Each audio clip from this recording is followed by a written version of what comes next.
This is, everybody on the staff has been sort of working on this exhibit for a while.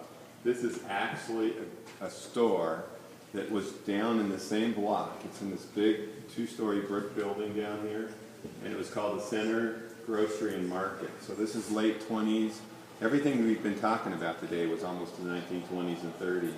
So this was called a mercantile store, so you could buy all sorts of things, but as Mr. Murphy was talking about, a lot of the farmers and ranchers could produce a lot of the food.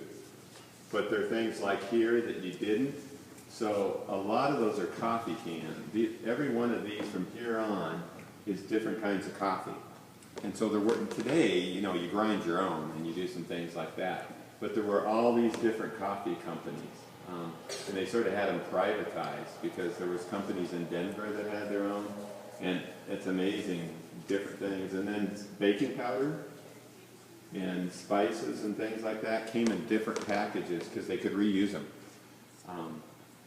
This particular one is a spice container for cream of tartar. Your moms or dads might use it to bake with. But it was actually packaged in Denver, which is something we don't do. We've centralized everything.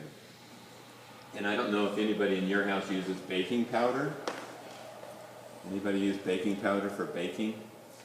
Look what size this came into the stores. If you see the size of this barrel over here, that came in this great big barrel.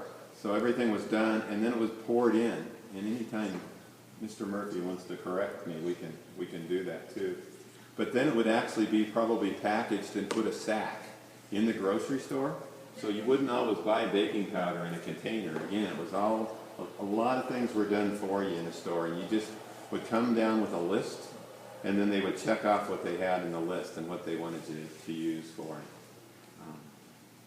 it.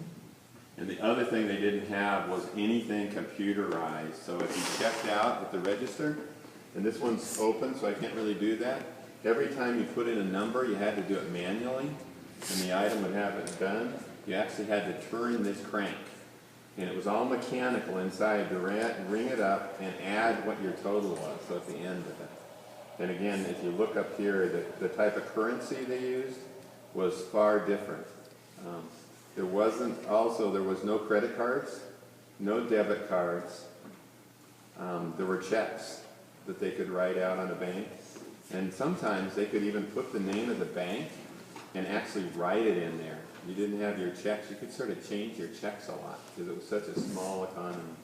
So it's just a little bit of things different on how, and hopefully this sort of shows what things look like in a grocery store. The only thing that you had that was electrical in any of these stores at this time were the lights. If you were lucky to have power in and see, that's about all you had that electricity was used for in those particular times. Everything else was manual and did that.